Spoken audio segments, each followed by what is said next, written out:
मध्यम कन्या का नाम है देवहूति। ये देवहूति जो है इनका विवाह कर्दम ऋषि से हुआ। ये जो कर्दम ऋषि है ये ब्रह्मा जी की छाया से उत्पन्न हुए हैं, ब्रह्मा जी के ही पुत्र हैं। और ये जो कर्दम ऋषि हैं इन्होंने 10,000 वर्षों तक सरस्वती नदी के तट पर तपस्या की। 10,000 वर्षों की तपस्या के बाद भगवान प्रकट हुए, कहा वरदान मांगो। तो वरदान में इन्होंने मांगा, इन्होंने कहा कि मेरे पिता ब्रह्मा जी की आज्ञा है कि सृष्टि विस्तार करो। अब मैं सृष्टि विस्तार तो करूं, लेकिन मैं गृहस्थी में पड़ करके कहीं मोह में ना पड़ जाऊं और आपसे विमुख ना हो जाऊं। थोड़ा डिले बढ़ाना भी। तो प्रभु ऐसी कृपा करें कि मैं गृहस्थ में जाते हुए भी मोह में ना पड़ जाऊं। भगवान बोले चिंता मत करो, तुम्हारा विवाह होगा, तुम गृहस्थी में जाओगे, लेकिन तुम्हें जो गृहिणी मिलेगी वो तुम्हें संसार में फंसाने वाली नहीं, बल्कि तुम्हारा उद्धार कराने वाली भगवत भक्ता मिलेगी। देखो ये नहीं है कि गृहस्थी में कोई पड़ जाए तो उसको भगवान नहीं मिलेंगे, कि शादी ब्याह कर लिया, घर गृहस्थी बसा लिया, भक्ति नहीं कर सकते, ऐसा बिल्कुल नहीं है। क्योंकि कितने श्रेष्ठ भक्त जो है सदगृहस्थ हुए हैं। भगवान के कितने अवतार गृहस्थों के घर में हुए हैं। तो ऐसा बिल्कुल नहीं सोचना चाहिए कि हम तो गृहस्थी में पड़े, हम कैसे भजन करें। अरे भजन जिसको करना है वो गृहस्थ में रह के भी कर लेगा, और जिसके अंदर भक्ति का भाव नहीं है अथवा मन वश में नहीं है, वो चाहे जहां रहे भजन नहीं होगा। प्रहलाद जी राक्षसों के बीच में रह के भजन कर लिए, विभीषण जी लंका में राक्षसों के बीच में रह के भजन कर लिए, काबरा जी किसी ने रावण से शिकायत कर दी कि तुम्हारा भाई जो विभीषण है वो तुम्हारे शत्रु का नाम लेता है। वो केवल नाम जपता है नहीं, उसने अपनी पूरी कुटिया पे पूरे घर पर राम राम राम राम लिख रखा है, राम नाम अंकित ग्रह। रावण को बड़ा क्रोध आया और रावण ने विभीषण को बुलाया, बुलाओ जरा। विभीषण जी आए, पूछा कि क्यों तुमने हमारे शत्रु का नाम लिख रखा है? बोले नहीं नहीं महाराज, मैंने कहा लिखा है। सब लोग कह रहे हैं कि तुम्हारे कुटिया पे राम राम राम राम लिखा है, तुम माला लेके राम राम जपते रहते हो, तो मेरे शत्रु का नाम लेते हो? बोले नहीं नहीं महाराज, बिल्कुल गलत बात। तो बोले मैं तो आपका नाम लेता हूं, मेरा नाम। और ये लोग तो कह रहे हैं कि शत्रु का नाम लेता है। बोले नहीं महाराज। अब देखो विभीषण जी की युक्ति, बोले आपका और भाभी जी का नाम जपता हूं। आपका नाम है रावण और भाभी जी का नाम है मंदोदरी। अब रावण मंदोदरी कहने में थोड़ा लंबा हो जाता है, इसलिए मैंने रावण का रा ले लिया, मंदोदरी का मां ले लिया, तो दोनों में से जो है आगे के एक एक अक्षर ले लिए, तो रावण मंदोदरी लंबा पड़ता था, इसलिए राम राम कहता हूं और दोनों का ही नाम लेता हूं और किसी का भजन नहीं करता। रावण ने कहा ये तब तो ठीक है, शॉर्ट नाम हम लोग बना लेते ना आजकल। विभीषण जी बोले ऐसे मैंने भी रावण में से रा ले लिया, मंदोदरी से मां ले लिया और उसको राम बना लिया, आप ही का नाम जपता हूं। तो भैया जिसको भजन करना हो वो कहीं भी कर ले। भगवान बोले हे ऋषि कर्दम, तुम्हें जो गृहस्थ में गृहिणी मिलेगी, पत्नी मिलेगी, वो बड़ी सुयोग्य होगी, भगवत भक्ता होगी, तुम्हें चिंता नहीं करनी चाहिए। आज से तीसरे दिन मनु महाराज अपनी बेटी को लेके आएंगे, उनके साथ तुम विवाह कर लेना, और तुम्हें मैं वरदान देता हूं कि मैं तुम्हारा बेटा बन करके आऊंगा। भगवान वरदान दे के चले गए। अब भगवान ने बेटा बनने का वरदान दे दिया, तब तो कर्दम ऋषि बड़े प्रसन्न हो गए। अच्छा, कर्दम का अर्थ क्या है? जिसने अपनी इंद्रियों का दमन कर लिया हो वो कर्दम है। और देवहूति जो अपने साध्वी के प्रभाव से, अपने भजन के प्रभाव से देवताओं को आहूत कर ले, बुला ले, वो देवहूति है। कर्दम और देवहूति, जिसने इंद्रियों का दमन कर लिया वो कर्दम, और जो देवताओं को आहूत कर ले, बुला ले, वो देवहूति है, देवहूति है। मनु महाराज अपनी बेटी को लेके आए, देवहूति जी को, भगवान की वाणी को याद करके, और कर्दम जी ने उनसे विवाह किया। यहां पर करदम जी ने देवहूति की थोड़ी परीक्षा ली कि मेरे योग्य है कि नहीं पंकज जी। तो मनु जी आए रथ लेकर के, रथ में मनु जी हैं, शत्रुपा है, उनकी बेटी देवहूति है। 3 लोग आए, 3 आसन करदम ऋषि ने बिछा दिए, सत्कार करते हुए प्रार्थना की विराजिए। मनु जी बैठ गए, शत्रुपा जी बैठ गई। अब देवहूति जी सोच रही थी कि बैठूं कि नहीं, क्योंकि ये होने वाले पति है और पति का बिछाया हुआ आसन यदि उस पर बैठती हूं तो अच्छा नहीं होगा, अपराध लगेगा, और नहीं बैठती हूं तो अवज्ञा होगी कि मैंने आसन दिया, स्वीकार नहीं किया। तो देवहूति मैया ने अपना दाहिना हाथ आसन पर रखा और बैठ गई। दाहिना अंग पति का होता है, ये भाव रख करके दाहिना हाथ रख के बैठ गई। ये कथा प्रचलित है, लेकिन इस कथा को सुनाने के पीछे एक हमारा प्रयोजन है कि जब भगवान कह गए कि देवहूति से विवाह कर लेना, मनुपुत्री से विवाह कर लेना, फिर परीक्षा क्यों ली? जब भगवान ने ही कहा है कि विवाह कर लेना। ऐसी एक कथा रामचरितमानस में है कि भगवान शंकर से राम जी ने आकर के कहा कि पार्वती आपके लिए कठोर तपस्या कर रही हैं और अब आप जो है पार्वती जी से विवाह कर लीजिए। जाह विवाह ही शैल जही यह मोह मांगे देहु। हे महादेव, हिमालय राज की पुत्री पार्वती ने आपके लिए कठोर तप किया है, आप उनसे विवाह कर लीजिए। लेकिन इसके बाद भी भगवान शंकर ने पार्वती जी की परीक्षा लेने के लिए सप्तऋषियों को भेजा। आपने कथा सुनी होगी, भोले बाबा ने सप्तऋषियों को परीक्षा लेने भेजा। अरे जब राम जी खुद कह गए हैं कि विवाह कर लो तो परीक्षा क्यों? और यहां करदम जी से भी भगवान ने स्वयं कहा कि मनु महाराज से ये बेटी से विवाह कर लेना, और मनु महाराज की बेटी की परीक्षा करदम जी ले रहे हैं। तो ऐसा क्यों हुआ, परीक्षा क्यों ली? बोले इसके पीछे कारण यह है कि भगवान भले ही सर्वसमर्थ हैं, भगवान सब कुछ कर सकते हैं, पर भगवान को एक काम नहीं आता। क्या नहीं आता? भगवान को अपने भक्तों में दोष देखना नहीं आता, उन्हें दोष दिखाई नहीं देते।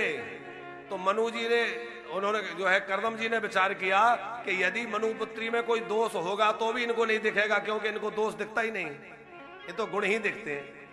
यही भोले बाबा ने सोचा। भोले बाबा ने पार्वती जी की परीक्षा करवाई, एक तो इसलिए कि इसी पार्वती ने सती के रूप में जब तक राम जी की परीक्षा नहीं ली तो मेरे राम जी को स्वीकार नहीं किया, तो इन्होंने बिना परीक्षा के स्वीकार नहीं किया, तो मैं भी इन्हें बिना परीक्षा के स्वीकार नहीं करूंगा। एक कारण। और दूसरा कारण है कि भैया कोई यदि दुर्गुण होगा भी, अवगुण होगा भी, तो राम जी को तो दिखाई नहीं देता। राम जी तो केवल गुणों को देखना जानते हैं, अवगुण उनको देखना नहीं आता है, और न जाने कौन सा गुण देख करके उसी पे रीझ जाते हैं। मनु महाराज ने विधि पूर्वक अपनी बेटी के कन्यादान का संकल्प किया और कन्यादान करके अपनी बेटी उस समय करदम ऋषि को प्रदान की। करदम ऋषि की खूब सेवा देवहूति जी करने लग गईं। करदम ऋषि तो ऐसे तपस्वी थे अविनाश जी कि वो विवाह के बाद भी समाधि में बैठ गए, समाधि लग गई और बरसों तक समाधि लग गई रही। देवहूति मैया सेवा करती हैं, जल लेके खड़ी हो जाती है, समाधि खुलेगी तो जल मांगेंगे। वर्षा होती है तो ऊपर से छाता लगा लेती है, कोई ठंडी होती है तो अग्नि जला देती है। कठोर तपस्या की करदम ऋषि ने, और जब समाधि खुली तो देखा कि देवहूति मैया के जो बाल हैं वो जटा बन गए, शरीर सूख गया, झुर्रियां पड़ गई। अरे देवी तुम अभी यहीं खड़ी हो?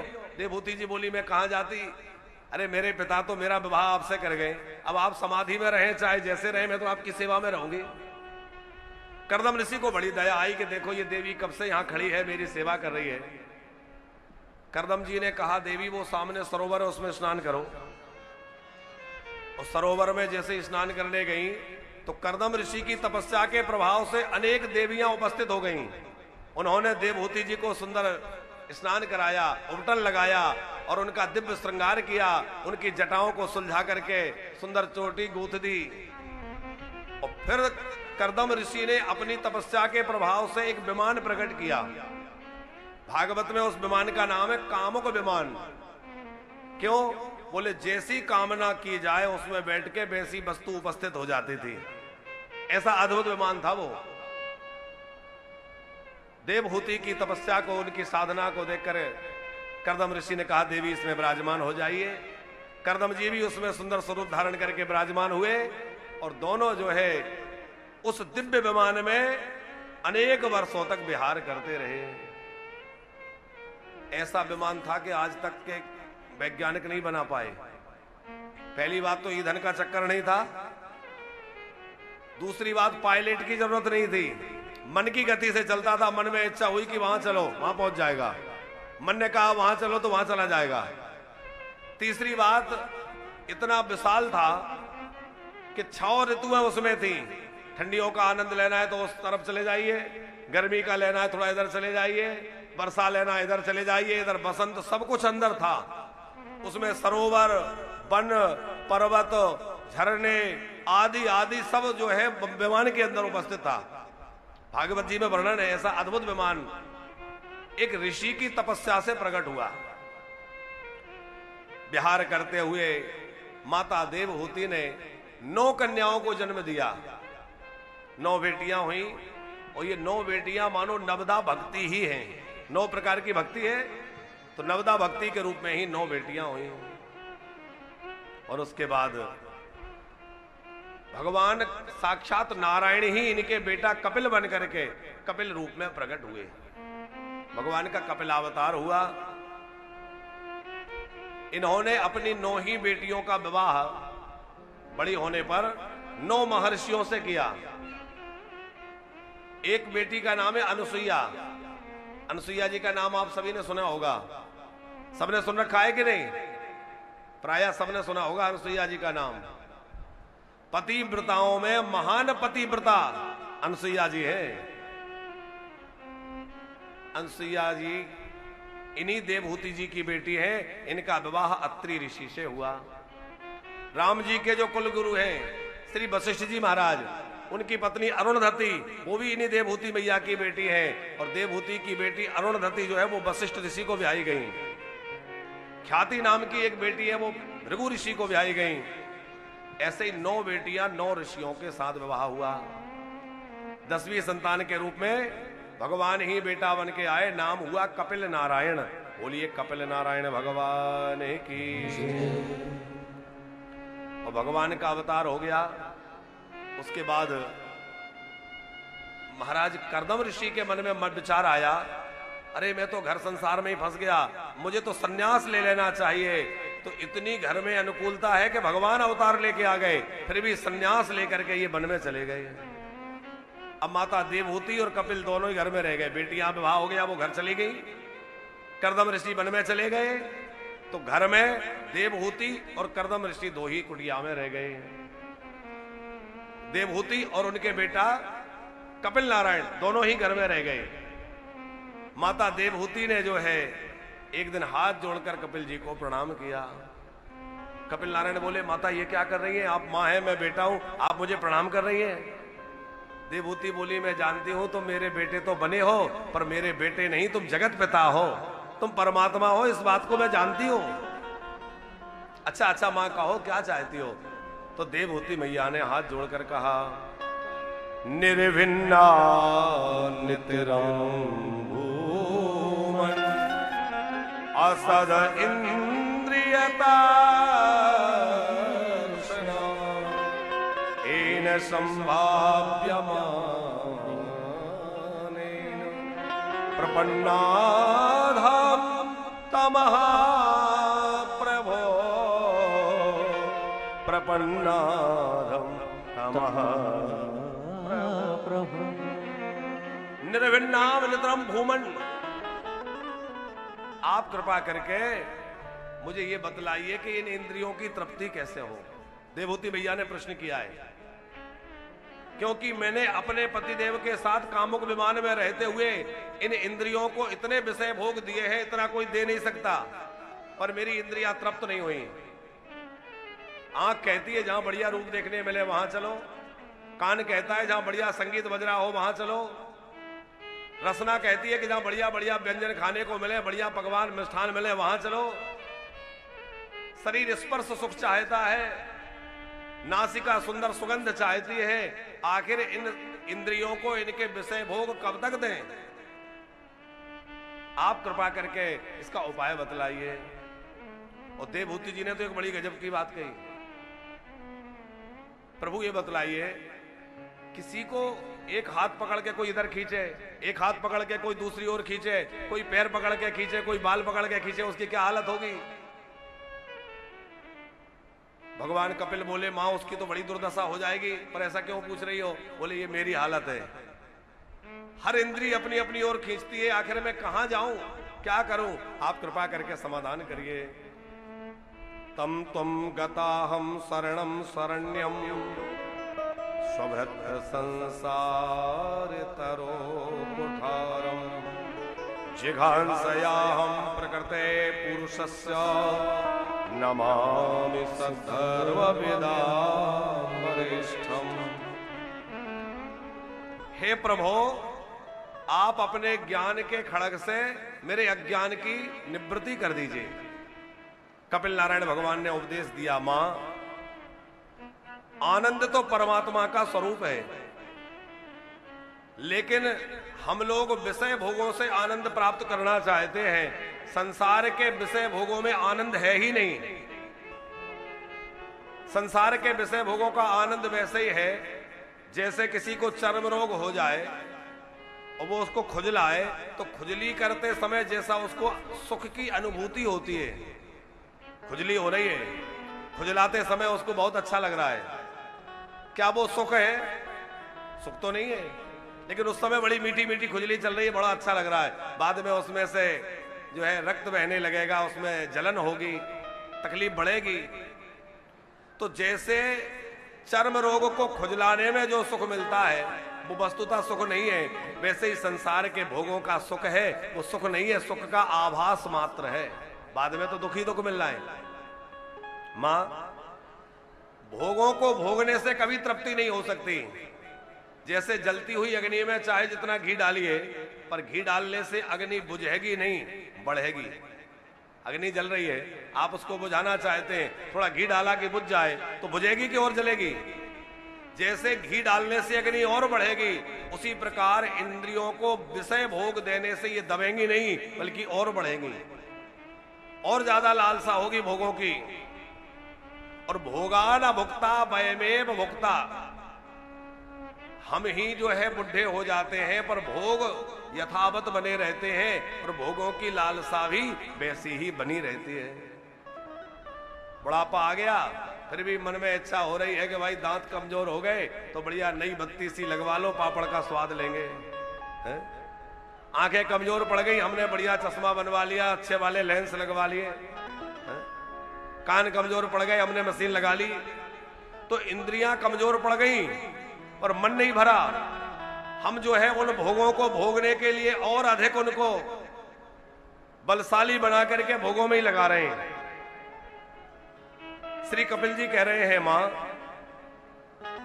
इन इंद्रियों का जो केंद्र है वो है मन। मन के द्वारा इंद्रियां संचालित होती हैं।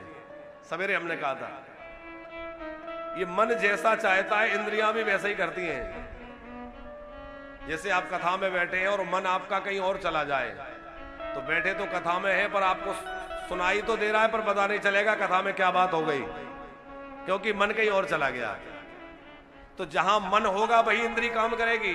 मन नहीं होगा तो आपको बढ़िया बढ़िया व्यंजन बने रखे हैं, लेकिन आपका मन नहीं है, आप बीमार हैं, आपका मन नहीं लग रहा है, या आप किसी कारण से परेशान हैं, उदास हैं, तो बढ़िया भोजन भी आपको रुचिकर नहीं लगेगा, क्योंकि मन नहीं है। होता है कि नहीं?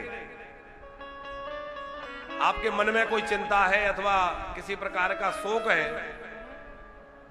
तो कितना बढ़िया भोजन बना रखा है, अच्छा नहीं लगेगा ना, क्योंकि मन खराब है।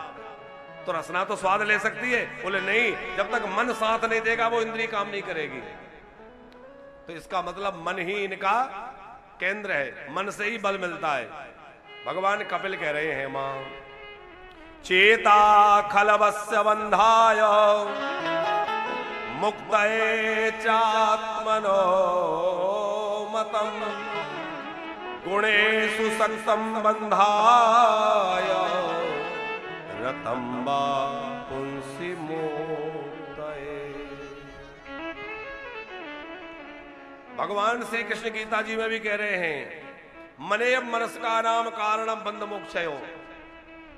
अच्छा अविनाश जी, ये मन जो है नीचे की तरफ जल्दी भागता है, जैसे चोरी करना, झूठ बोलना, कपट करना, छल करना, ये कोई सिखाता है? कहीं ट्यूशन नहीं है इसकी। लेकिन लोग बढ़िया बढ़िया झूठ बोलना सीख जाते हैं, लोग तरह तरह से छल कपट करना सीख जाते हैं, अच्छी चीजें खूब सिखाई जाती हैं पर फिर भी नहीं ग्रहण कर पाते। क्यों? क्योंकि मन बुरी चीजों को जल्दी ग्रहण करता है, नीचे की तरफ भागता है। पानी भी नीचे की तरफ भागता है। अच्छा, पानी को कभी ऊपर ले जाना हो तो आपने किसी ने पानी को ऊपर चढ़ते देखा है?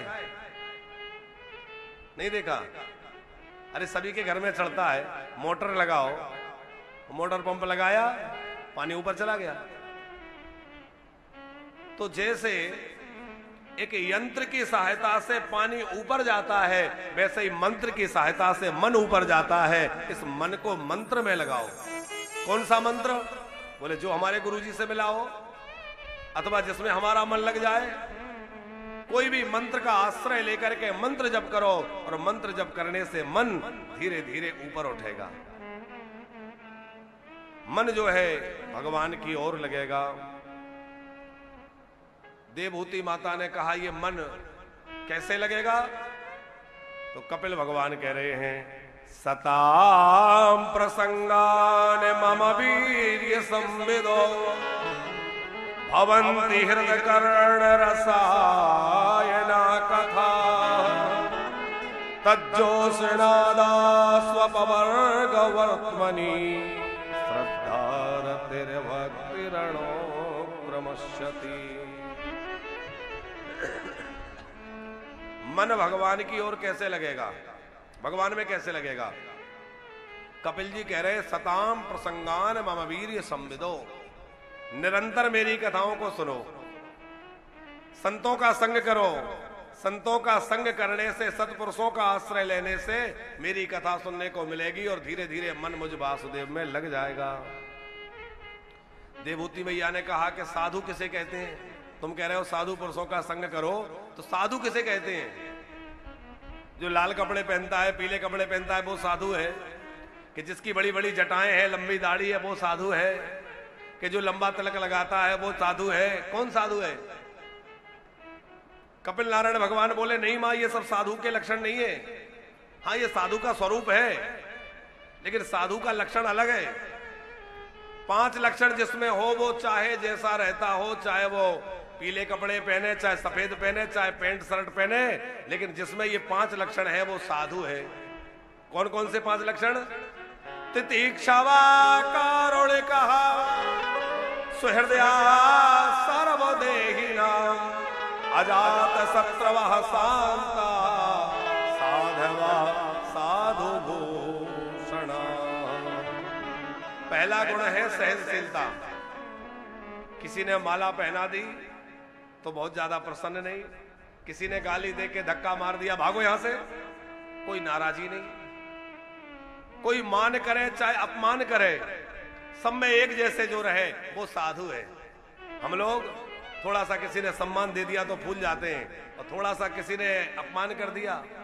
अरे अपमान करना तो ठीक है, निकल के जा रहे थे, खड़े नहीं हुए, नमस्ते नहीं किया, उतने में हम दिन भर परेशान है, बताओ हमको नमस्ते नहीं किया, खड़े नहीं हुए। अरे भले आदमी खड़ा नहीं हुआ तो क्या हुआ, उसने तुम्हारा कोई अपमान तो किया नहीं। लेकिन अहंकार इतना है कि वो परेशान कर रहा है। साधुओं का लक्षण है कि कोई मान करे अपमान करे, दोनों में समान स्थिति में रहते हैं। चाहे जीवन में सुख आए अथवा दुख आए, सुख में ज्यादा फूलते नहीं और दुख में ज्यादा परेशान नहीं होते। सुख भी अच्छे हैं और दुख भी अच्छे। एक संत ने बहुत बढ़िया गाया है, सुख भी मुझे प्यारे हैं दुख भी मुझे प्यारे हैं। छोड़ो मैं किसे भगवान, दोनों ही तुम्हारे। छोड़ो मैं किसे भगवान, दोनों ही तुम्हारे। सुख भी मुझे प्यारे हैं, दुख भी मुझे प्यारे हैं। छोड़ो मैं किसे भगवान, दोनों ही तुम्हारे। छोड़ो मैं किसे भगवान, दोनों ही तुम्हारे हैं।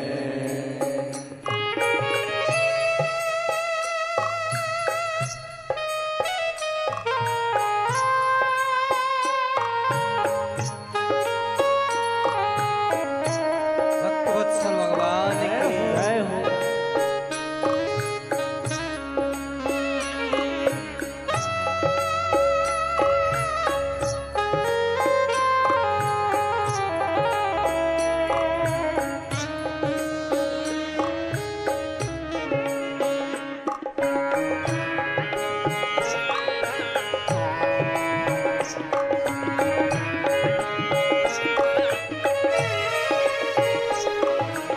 चाहे ना कोई सब सुख को तरसते हैं, दुख चाहे कोई सब सुख को तरसते हैं, सुख में सब हंसते हैं, दुख में सब रोते हैं, सुख में सब हंसते हैं, दुख में सब रोते हैं, दुख में सब रोते हैं। सुख मिले जिसे उसने, सुख मिले जिसे उसने, दुख भी तो सहारे हैं। छोड़ूं मैं किसे, छोड़ूं मैं किसे, छोड़ूं मैं किसे भगवान, दोनों ही तुम्हारे हैं। छोड़ो मैं किसे भगवान, दोनों ही तुम्हारे। छोड़ो मैं किसे भगवान, दोनों ही तुम्हारे। छोड़ो मैं किसे भगवान, दोनों ही तुम्हारे हैं। साधु वह है जिसको सुख और दुख दोनों एक समान लगे। सुख में बहुत ज्यादा प्रसन्न ना हो और दुख में बहुत ज्यादा दुखी ना हो, वो साधु है। साधुओं के 5 लक्षण भगवान कपिल कह रहे हैं। पहला है सहनशीलता, दूसरा है करुणा। साधुओं में करुणा बहुत होती है, वो दूसरे के दुख को देखकर दुखी हो जाते हैं। साधु पुरुष वैसे दुखी नहीं, अपने दुख से दुखी नहीं होते, लेकिन जब किसी व्यक्ति को परेशान देखते हैं तो उनका हृदय करुणा से भर जाता है। करुणा बहुत होती है। जिसके अंदर करुणा ज्यादा है, समझ लेना ये साधु स्वभाव का व्यक्ति है अथवा ये साधु है। सहनशीलता हो, करुणा हो। तीसरा गुण है साधु पुरुष का सुहृदया सर्वदेही नाम, सबको अपने रूप में ही देखे। जो आत्मा मेरे अंदर है वही आत्मा सबके अंदर है। फिर वो चींटी हो चाहे हाथी हो, गाय हो या कुत्ता हो, सभी में वही अंतरात्मा के रूप में विराजमान है। जो मेरे अंदर है वही सबके अंदर है, ऐसा जो माने वो साधु है। ये अंदर से माने, ऊपर से कहने से बात नहीं बनेगी। चौथा लक्षण है साधुओं का कि वह अजात शत्रु होता है, उसका कोई शत्रु नहीं। क्यों? सबको जब अपने भगवान के रूप में देखता है तो उसका शत्रु कौन? निज प्रभु मैं देखई जगत कहीं सन करहीं विरोध, जिसका कोई शत्रु ना हो। और पांचवा लक्षण है कि जो शांत रहता हो, बात बात में क्रोध करे वो नहीं, जो शांत रहे वो साधु है। साधवा साधु भूषणा। फिर कपिल नारायण भगवान से माता देवहूति ने पूछा कि बेटा अच्छा ये बताओ भक्त कितने प्रकार के हैं? कपिल जी बोले मां 4 प्रकार के भक्त हैं।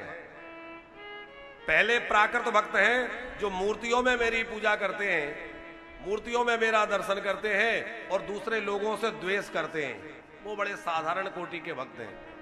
मंदिर में तो भगवान की पूजा कर रहे हैं और लोगों से छल कपट कर रहे हैं, लोगों के साथ गलत व्यवहार कर रहे हैं, वो कोई अच्छे भक्त नहीं है। मध्यम कोटि के भक्त वो हैं जो मूर्तियों में भगवान को देखें और सबके प्रति समान भाव रखें, सबसे अच्छा व्यवहार करें, वो मध्यम कोटि के भक्त हैं। और उत्तम कोटि के भक्त वो हैं कि जो ये समझें कि जो मंदिर में विराजमान है वही घट घट में विराजमान है, इन सब मूर्तियों में भी वही विराजमान है, सब जगह उसी परमात्मा का दर्शन करें, वो उत्तम कोटि का भक्त है। अच्छा विचार करिए कि मंदिर के ठाकुर जी, वो तो ठाकुर जी ही हैं, पर मंदिर में हम लोग विग्रह विराजमान करते हैं, प्राण प्रतिष्ठा करते हैं। किसी न किसी कारीगर ने मूर्ति बनाई, पर ये जो मूर्तियां बैठी हैं ये कौन से कारीगर ने बनाई? इनमें प्राण प्रतिष्ठा कौन से पंडित जी ने करी? ये मूर्तियां उसी ने बनाई कि नहीं? वो कहता है कि तुम मंदिर में बैठी मूर्ति की तो पूजा करते हो, लेकिन मैंने जो मूर्तियां बनाई हैं उनसे आप झगड़ा करते हो, उनके साथ छल कपट करते हो, तो भक्ति सफल नहीं होगी। सबके साथ अच्छा व्यवहार करें। अरे संत तो वो है जिनको कुत्ते में भी भगवान नजर आए। नामदेव जी का चरित्र आपने सुना होगा। नामदेव जी ने भोजन बनाया और भोजन बना के पेड़ के नीचे ही भोजन खुले में बना रहे थे, रास्ते में कहीं जा रहे होंगे तो रास्ते में ही भगवान के लिए भोग बनाया और रोटी बना के रखी, घी का कटोरा थोड़े दूर रखा था, तो सोचा कि घी ले आऊं, फिर रोटी में घी लगा के भगवान को भोग लगाऊंगा। अब अविनाश जी वो घी लेने गए, तब तक कुत्ता आया और रोटी उठा के भाग गया। उन्होंने आकर देखा कि अरे कुत्ता रोटी ले गया, तो उन्होंने सोचा कि ये रोटी तो ठाकुर जी के लिए बनी थी, उनके भोग के लिए बनी थी, तो लगता है मेरे ठाकुर जी कुत्ते के रूप में आ गए। उन्हें ये लग रहा है कि कुत्ते के रूप में कोई और नहीं, कुत्ते के रूप में अभी मेरे ठाकुर जी आ गए और मेरा भोग लेके चले गए। तो आगे तो कुत्ता रोटी लेके जा रहा है, पीछे पीछे ये घी का कटोरा लेके जा रहे हैं। अरे प्रभु आपकी कृपा से घी है तो कोरी रोटियां क्यों खा रहे हैं, जरा घी लगा लेने दीजिए फिर खाइए। प्रभु घी लगा के खाइए। अब विचार करो हमारी रोटी कुत्ता ले जाए तो पीछे तो हम भी जाएंगे, पर घी का कटोरा लेके नहीं, हाथ में डंडा लेके है। अच्छा कुत्ते को डंडा मार के छीन भी लोगे तो क्या खाओगे? लेकिन गुस्सा इतना कि इतनी मेहनत से बनाई, इतना परिश्रम किया और हमारे बने बनाया भोजन लेके चला गया। लेकिन एक संत का स्वभाव देखिए, वो सोच रहे हैं ये तो मैंने भोजन भगवान के लिए भोग बनाया था और वही भगवान कुत्ते के रूप में आकर के मेरा भोग ग्रहण करके चले गए। ये संतों का स्वभाव है। अच्छा चौथे प्रकार के भक्त कौन है? बोले वो भक्त वो है कि सर्वत्र भगवान का दर्शन करें, निरंतर भगवान का भजन करें, पर भगवान से कभी कुछ मांगे ना, भगवान से भगवान के अतिरिक्त कुछ कभी चाहे ही नहीं, वो सर्वोत्तम भक्त हैं। आपने रैदास जी का चरित्र सुना होगा।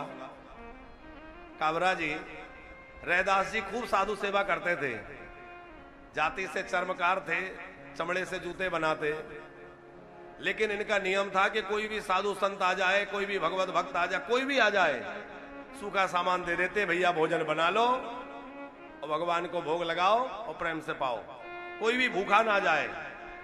जो कुछ भी कमाई होती वो सब साधु सेवा में लगा देते।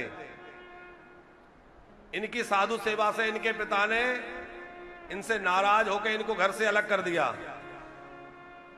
इनका विवाह हो गया था, पत्नी को लेकर के एक चौराहे पर ही इन्होंने कुटिया बना ली, वहीं रहने लग गए और वहीं जूते सिलने का काम। कोई साधु संत आते, उनके जूते तो ऐसे ही मुफ्त में सिल देते, मुफ्त में बना देते, और बाकी लोगों से जो कुछ मिल जाता वो साधु सेवा में लगा देते।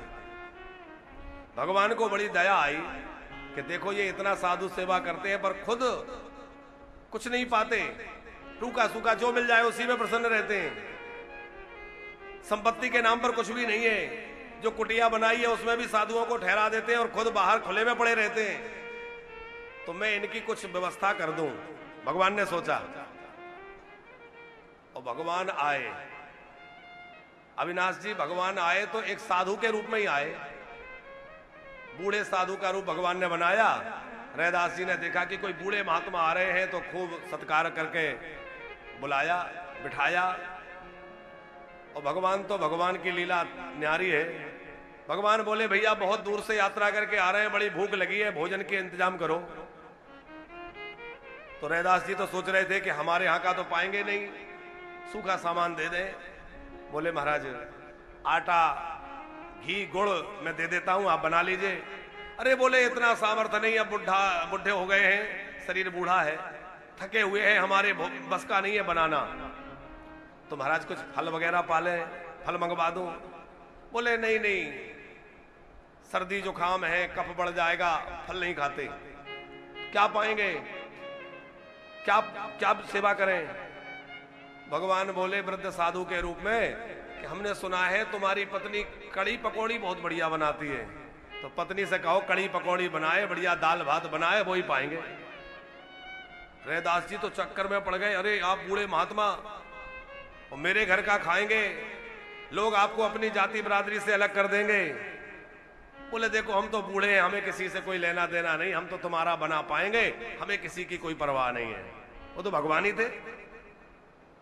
अब रैदास जी संकोच में तो थे, पर उन्होंने अपनी गृहिणी से कहा कि बढ़िया रसोई बनाओ, एक संत पधारे हैं, वृद्ध महात्मा है, भोजन करेंगे। रैदास जी की पत्नी ने बड़े प्रेम से कड़ी पकौड़ी बनाई, भात बनाया और ठाकुर जी को भोग लगा। साधु के रूप में ठाकुर जी ने भी खूब प्रेम से प्रसादी पाई और विदा लेके जाने लगे। अच्छा रैदास जी खूब सेवा भाई, अब हम चले। तो जाने लगे तो एक चमकीला पत्थर रैदास जी को भगवान ने निकाल के दिया। रैदास जी बोले ये क्या है? बोले ये पारस मणि है। तो इसका मैं क्या करूंगा? बोले देखो तुम खूब साधु सेवा करते हो, इतनी साधु सेवा करते हो, तुम्हारे पास धन कुछ है नहीं, पारस मणि रहेगी, धन की कोई कमी नहीं रहेगी, जितना मर्जी उतना साधु सेवा करना। रैदास जी ने सोचा कि अरे महात्मा भी माया दिखा रहे हैं, माया के चक्कर में पड़ जाऊंगा, भजन छूट जाएगा, मुझे इस चक्कर में नहीं पड़ना। महाराज मुझ पे कृपा करो, ये मणि मणि जो भी है आप रखो, मैं तो जैसा हूं वैसा अच्छा हूं। भगवान को लगा कि शायद ये मणि का प्रभाव नहीं जान रहे कि ये मणि कैसी है। तो जूते को काटने के लिए, चमड़े को काटने एक रांपी होती है, वो लोहे की होती है अविनाश जी, वो लोहे की रांपी पड़ी हुई थी। भगवान ने उसको उठाया और मणि से स्पर्श कराया तो वो लोहे की रांपी जो थी वो सोने की हो गई। पारस मणि का प्रभाव, देखो लोहा सोना बन जाता है, रख लो इसको। बोले मैं क्या करूंगा, मुझे कोई लोहे से मतलब ना सोने से मतलब।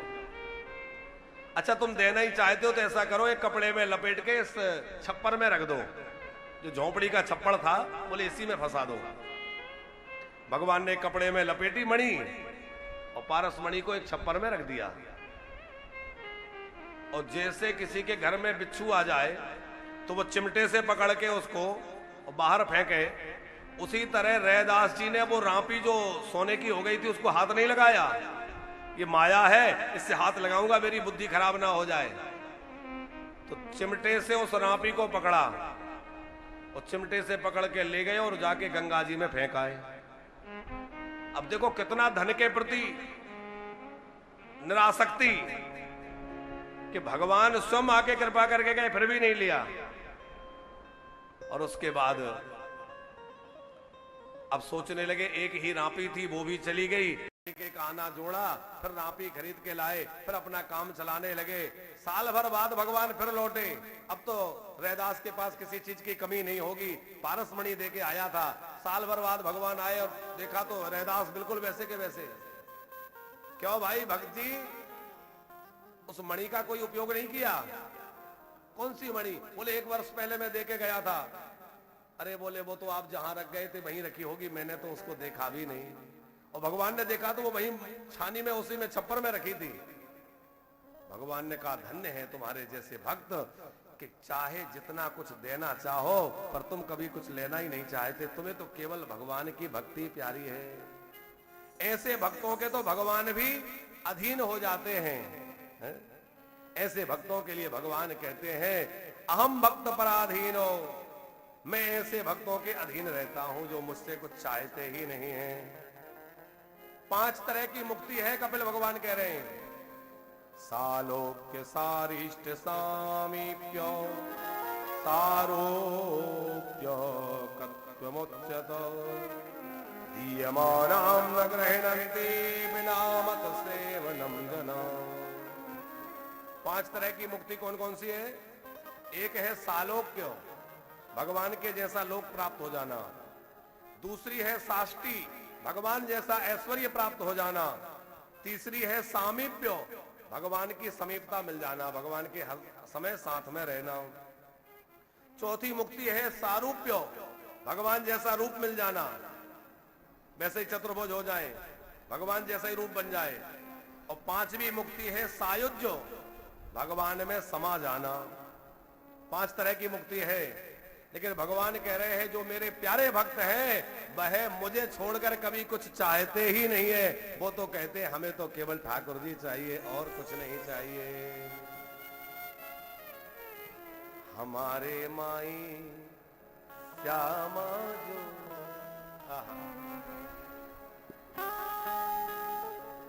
श्यामा जो को राज,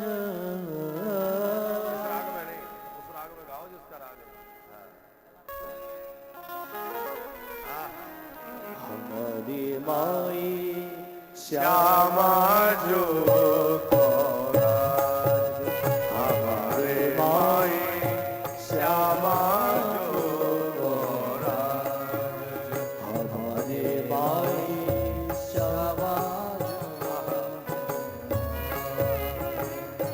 जाके प्रिय ही सदा ही सावरो, जाके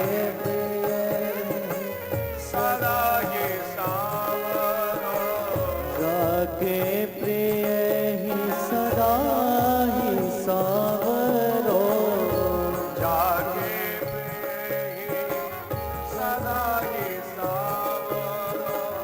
या ब्रज को सरताज, या ब्रज को सरताज, हमारे माई श्यामा जो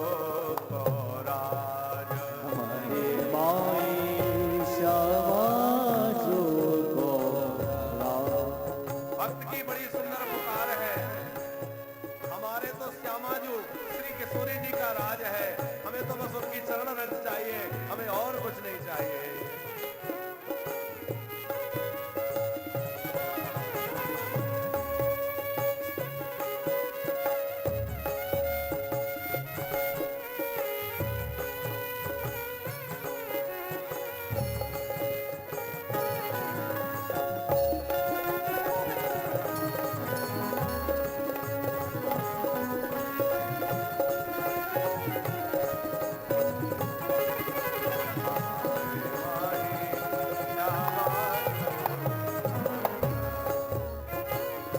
यह जोड़ी अभी चल वृंदावन, यह जोड़ी अभी चल वृंदावन, यह जोड़ी अभी चल वृंदावन, यह जोड़ी अभी चल वृंदावन। नहीं आने सो काज,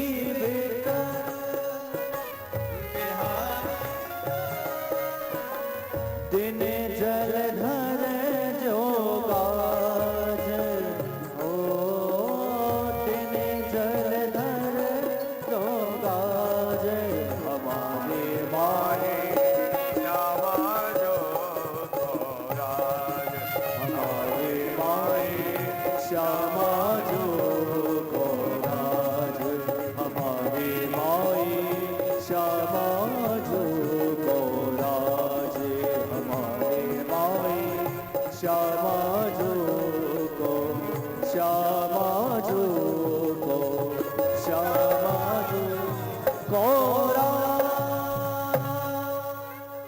हमें तो बस उन्हीं से काम है और किसी से कोई प्रयोजन नहीं है। भक्त जो है भगवान को छोड़कर और कुछ मांगता ही नहीं है।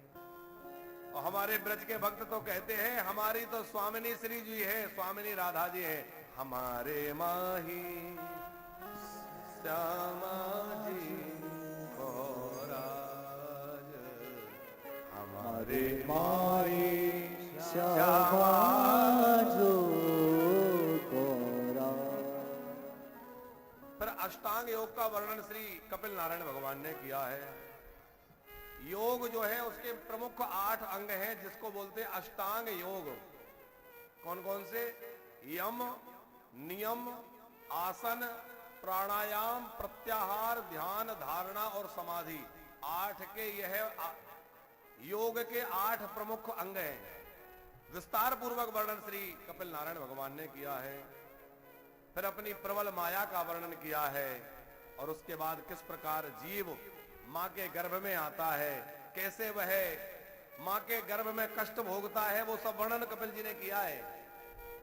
देवभूति जी से कह रहे हैं मां, जब कोई भी जीव अपने मां के गर्भ में आता है भगवान से बार बार प्रार्थना करता है, एक बार इस नर्क से निकाल दो, दोबारा ऐसा भजन करूंगा कि किसी मां के गर्भ में जाना ही नहीं पड़े।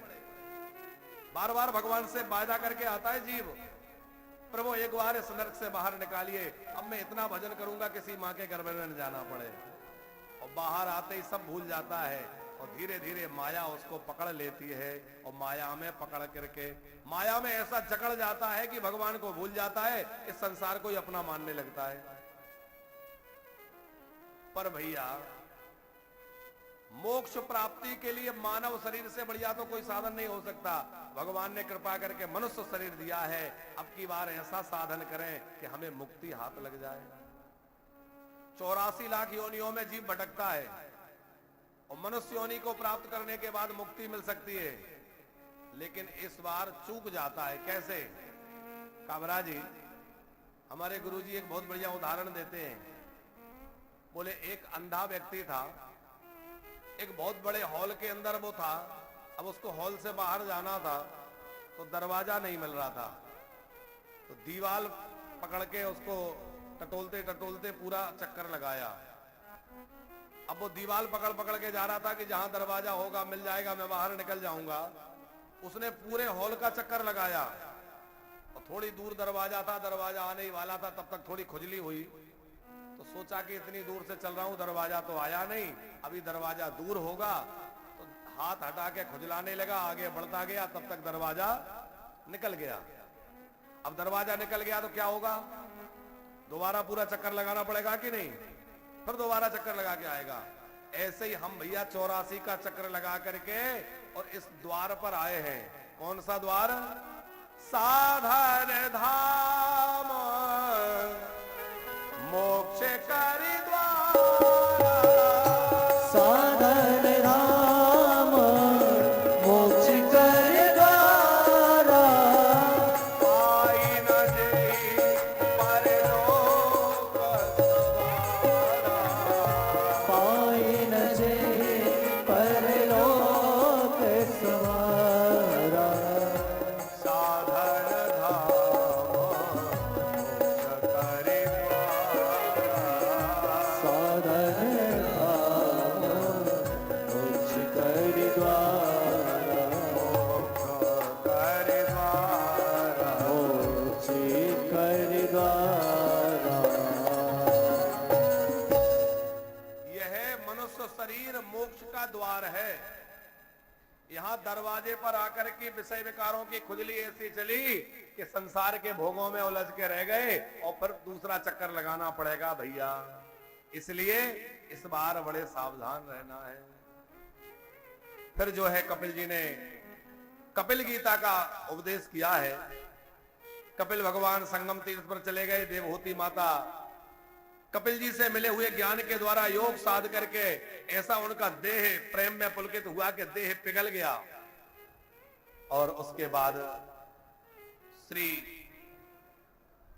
सुखदेव आचार्य ने माता आकुति का चरित्र सुनाया है। मनु महाराज की बड़ी बेटी का नाम आकुति, जो रुचि नाम के प्रजापति से ब्याही गई। इनके यहां भगवान नारायण यज्ञ नारायण के रूप में अवतार लिए। इनके पुत्र का नाम हुआ यज्ञ नारायण।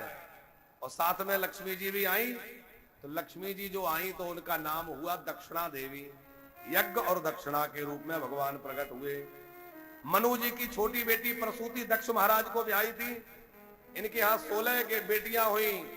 उन 16 बेटियों में से 13 धर्म के साथ ब्याह हुआ, एक का पितृगणों के साथ विवाह हुआ, एक का शिव जी के साथ विवाह हुआ। और दक्ष महाराज की जो बेटी शिव जी से ब्याही, उनका क्या नाम था? किस किस को याद है? सती महारानी। सती माता का चरित्र यहां से प्रारंभ हो रहा है। और सती माता के चरित्र में हम लोग प्रवेश करें उसके पहले थोड़ा भगवान नाम, क्योंकि कपिल नारायण भगवान के उपदेश का सार यह है कि मां और कोई साधन बने ना बने, कम से कम नाम का सहारा ले लो, क्योंकि नाम रस बड़ा मीठा है। ये नाम का प्याला जो पीता है, नानक जी कहते हैं नाम खुमारी नानका चढ़ी रहे दिन रेन है? तो नाम जो है इसका बड़ा रस है, भगवान के नाम का, भगवान की कथा का रस और भगवान के नाम का रस कोई बिरला ही जानता है। बाकी लोग तो ये सोचते हैं कि चलो अब आ गए हैं तो बैठना है, समय पूरा करना है, पर ये रस किसी किसी को प्राप्त होता है। कैसा है राम जी के नाम, श्री कृष्ण के नाम का रस? नाम रस मीठा है, नाम रस मीठा है, नाम रस मीठा है, नाम रस मीठा है। कोई पीवे कोई पीवे, कोई पीवे ओ कोई पीवे, कोई पीवे करते सो जाने नाम रस मीठा है। नाम रस मीठा है,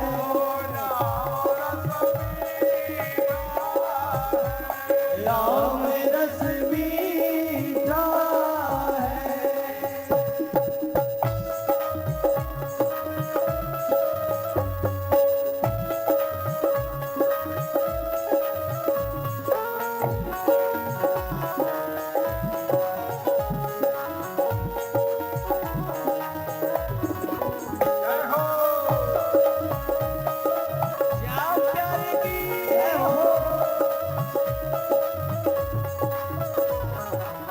राजवंश की रानी पी गई, राजवंश की रानी पी गई, एक बूंद इस रस का भैया रे, एक बूंद इस रस का, भैया रे एक बूंद इस रस का।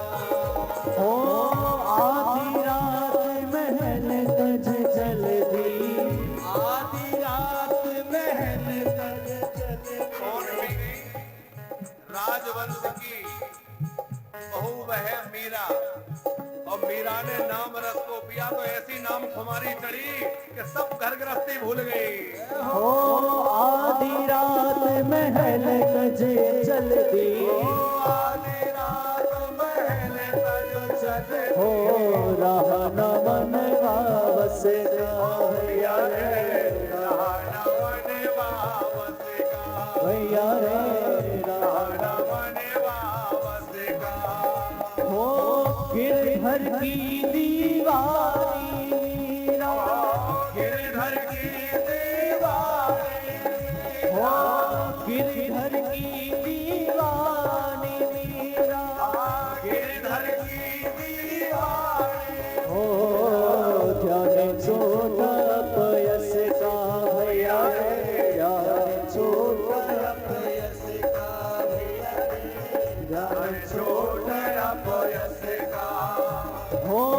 वन वन डोले श्याम दीवानी, वन वन डोले श्याम दीवानी, हो वन वन डोले श्याम दीवानी, वन वन डोले श्याम दीवानी, ओ लागो नाम गजस नाम रस मीठा, नाम रस मीठा है, कृष्ण रस मीठा है, कृष्ण रस मीठा हरि कोई पीवे, कोई पीवे, कोई पीवे हो कोई पीवे, कोई पीवे संत सुजाने नाम रस मीठा है, नाम रस मीठा है, कृष्ण रस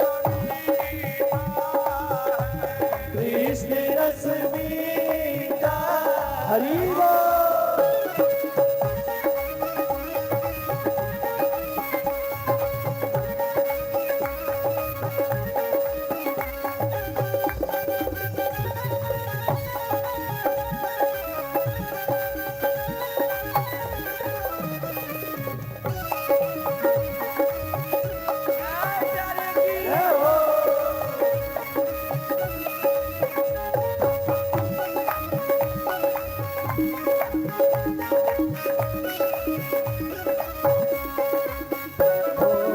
नाम देव रस पिया रे अनुपम, नाम देव रस पिया रे अनुपम, सफल बना ली काया भैया रे, सफल बना ली काया भैया रे, सफल बना ली काया भैया रे, सफल बना ली काया, हो नरसी का एक तारा कैसे, सीता एक तारा के हो जगतपति को भाया भैया रे, जगतपति को भाया भैया रे, जगतपति को भाया, हो तुलसी सूर फिरे मधुमाते, तुलसी सूर मेरे मधुबान, तुलसी सूर फिरे मधुमाते, तुलसी सूर मेरे मधुबान, हो रोमे रोमे रस छाया भैया रे, रोम रोम रस छाया, भैया रे रोमे रोमे रस छाया भैया रे, रोम रोम रस छाया, हो हर हर पी गई ब्रज की गोपी, भर भर की गई ब्रज की हो गोपी, हर हर पी गई ब्रज की गोपी, भर भर की गई ब्रज की गोपी, सुंदर दम पी पाया नाम रस मीठा है, नाम रस मीठा है, कृष्ण रस मीठा है, कृष्ण रस मीठा है, कोई पीवे, कोई पीवे, कोई पीवे हो कोई पीवे, कोई पीवे संत सुजाने नाम मीठा है, नाम रस मीठा है, कृष्ण रस मीठा है, कृष्ण रस मीठा है, ओ।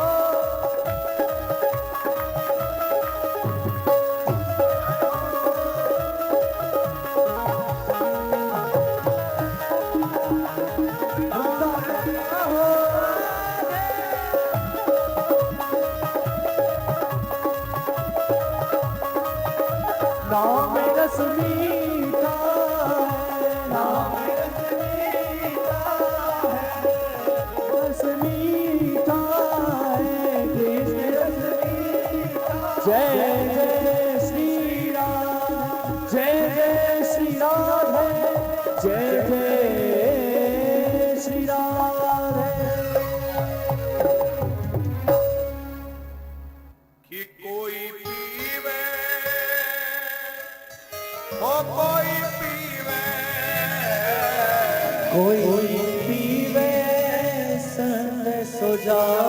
नाम रस मीठा है, कृष्ण रस मीठा है। भैया भगवान का नाम, भगवान का भजन बड़ा मीठा है, पर हमें यदि मीठा नहीं लग रहा तो ये समझना चाहिए कि हमें कोई बीमारी हो गई। क्योंकि अच्छे पकवान मीठे ना लगे, बढ़िया सुंदर भोजन अच्छा नहीं लग रहा, इसका मतलब क्या है? कोई बीमारी है। तो भोजन तो अच्छा है, मिष्ठान बने हैं, सुंदर पकवान रखे हैं, पर अच्छे नहीं लग रहे, मतलब हमें कोई बीमारी है। इसी तरह भैया भगवान की कथा, भगवान का नाम बड़ा मीठा है, पर हमें स्वाद नहीं आ रहा, हमें मीठा नहीं लग रहा, तो समझो कि हमें कोई रोग लग गया है, वो माया का रोग है। सुखदेव जी ने माता सती का चरित्र सुनाया। ये सती माता जो है, इनके कोई संतान नहीं हुई, क्योंकि इन्होंने अपने पिता के यज्ञ में जाकर अपने देह को भस्म कर दिया। श्री परीक्षित जी ने पूछा, ऐसा क्यों हुआ? अपने पिताजी के यज्ञ में जाकर ऐसा क्यों हुआ? बोले, बात यह है कि दक्ष महाराज ने शिव जी से विरोध कर लिया, शिव जी का अपमान करने लगे थे, इसलिए शिव विरोध के कारण सती अपने पिता से नाता नहीं रखना चाहती थी, योग अग्नि में भस्म हो गई। तब पूरी चरित्र को सुनने की जिज्ञासा परीक्षित ने की, आप सुनाइए शिव जी और दक्ष महाराज में विरोध कैसे हुआ? बड़ी प्यारी कथा है। ब्रह्मा जी ने दक्ष महाराज को सब प्रकार से योग को समझ करके और प्रजापतियों के नायक के पद पर अभिषिक्त कर दिया। प्रजापति, हमने सवेरे कहा था, एक पद होता है, और प्रजापतियों के अधिपति के रूप में कोई बन जाए वो उससे ऊंचा पद। तो प्रजापति नायक जब बना दिया तो मन में अहंकार आ गया। गोस्वामी जी कहते हैं, नहीं को अस जन्मा जग माही और प्रभुता पाही जाहे मद नाही। बड़प्पन पा करके हर किसी को अभिमान आ जाता है। दक्ष के साथ भी ऐसे हुआ। एक स्वागत सम्मान समारोह रखा दक्ष ने, सारे देवताओं को, ऋषि मुनियों को बुलाया और जानबूझकर सबसे बाद में गया। कई बार ऐसा होता है कि जो विशेष व्यक्ति होता है वो जानबूझकर देर से आता है ताकि सब लोग प्रतीक्षा करें। तो दक्ष महाराज जो है सबसे बाद में पहुंचे। उस सभा में ब्रह्मा विष्णु महेश तीनों देवता भी थे, और उस सभा में सब प्रजापति आदि भी बैठे हुए थे। अब दक्ष महाराज जब पहुंचे तो सब लोग उठ के खड़े हो गए, दक्ष महाराज की जय, दक्ष महाराज की जय, सब जय जयकार करने लगे। लेकिन 3 लोग खड़े नहीं हुए, ब्रह्मा जी, भगवान नारायण और शिव जी। क्यों? ब्रह्मा जी तो इसलिए खड़े नहीं हुए कि तो मेरा बेटा है, ब्रह्मा जी के बेटे। भगवान नारायण इसलिए खड़े नहीं हुए कि वो जगतपति हैं, और भोले बाबा इसलिए खड़े नहीं हुए कि उनको पता ही नहीं चला कौन आया कौन गया, क्योंकि वो तो दक्ष को आने में देर थी, तो शिव जी ने आंख बंद कर ली और भजन करने में लग गए। तो ध्यान में मग्न थे, उन्हें पता ही नहीं कौन आ गया। अब दक्ष ने सारे लोगों को खड़े देखा तो गदगद हो रहा था, जय जयकार हो रही है, पुष्प वर्षा हो रही है। चारों ओर नजर घुमाई, बोले सब तो खड़े हैं, ये 3 लोग बैठे क्यों हैं? अच्छा, ये तो मेरे पिताजी हैं, ये भगवान नारायण भी ठीक है, पर ये तो मेरा दामाद है, दामाद तो बेटे जैसा होता है, ये खड़ा क्यों नहीं हुआ? दक्ष की आंखें लाल हो गई, क्रोध आ गया। अच्छा, अभिमानी व्यक्ति का आप देखिए स्वभाव, इतने लोग खड़े हैं उन पे नजर नहीं जा रही, जो बैठे हैं उन्हीं पे नजर जा रही है।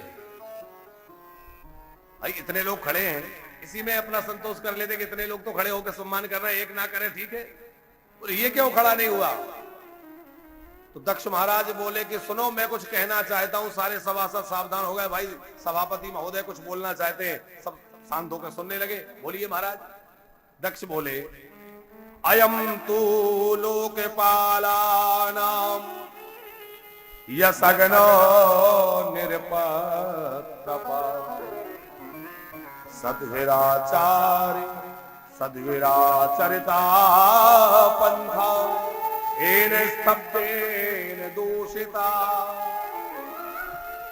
दक्ष महाराज बोले, जिस सभा में एक भी असभ्य व्यक्ति बैठा हो वो सभा नहीं, वो बिगड़ जाती है। इसलिए सभा में अशिष्ट असभ्य व्यक्ति को नहीं रखना चाहिए। अब सब लोग सोचने लगे यहां ऐसा कौन बैठा, यहां तो सभी लोग सभ्य हैं, अच्छे लोगों की सभा है। दक्ष बोला इधर उधर क्या देख रहे हो, ये महादेव तुम्हें दिखाई नहीं दे रहा, ये भूत प्रेतों का सरदार, ये नग्न रहने वाला, भूतों के साथ घूमने वाला, इसने हम लोकपालों की कीर्ति को कलंकित कर रखा है। तमाम अपशब्द भगवान शंकर के लिए दक्ष कहने लगा। भोले बाबा तो ऐसे हैं कि उन्होंने कोई ध्यान नहीं दिया, लेकिन शिव जी के गणों से सहन नहीं हुआ कि हमारे महादेव जी को इतना कुछ खरी खोटी सुनाई जा रही है। नंदकिशोर उठ के खड़े हो गए। भोले बाबा ने सारा किया, बैठ जाओ, ये ससुराल की गालियां हैं, ये तो खानी पड़ती हैं, ससुर जी हैं, बोलने दो। और वो तो दक्ष महाराज बोलते ही गए। इतना ही नहीं, श्राप दे दिया कि इनको, इस रुद्र को यज्ञ में भाग ना दिया जाए, यज्ञ में इसकी पूजा ना हो, यज्ञ में भाग ना दिया जाए। अब तो नंदी जी से सहन नहीं हुआ कि अरे बात विवाद इतना बढ़ गया कि हमारे भोले बाबा को यज्ञ से बहिष्कृत कर दिया। नंदी जी ने भी कहा तू बहुत बकबक करता है, तुझे बकरे का मुख लग जाए, तुम जो है ब्रह्म विद्या से, तत्व विद्या से विहीन हो जाओ। भृगु जी महाराज उठ के खड़े हो गए और वो भी दक्ष का पक्ष लेके गए। बोले रुद्रगण जो है वो पाखंडी हो जाए। भोले बाबा ने कहा भाई ये क्या हो रहा है, एक दूसरे को श्राप दे रहे हैं। अपने गणों को समझाया, कहा चलो कैलाश। भोले बाबा कैलाश आ गए। भोले बाबा तो उस अपमान के घूंट को पी गए और भूल भी गए, और आज तक उन्होंने पार्वती जी से आके कहा भी नहीं, पार्वती जी को भी नहीं कहा, सती जी को भी नहीं कहा कि तुम्हारे पिताजी ने मेरा इतना बड़ा अपमान किया, सती जी को नहीं कहा।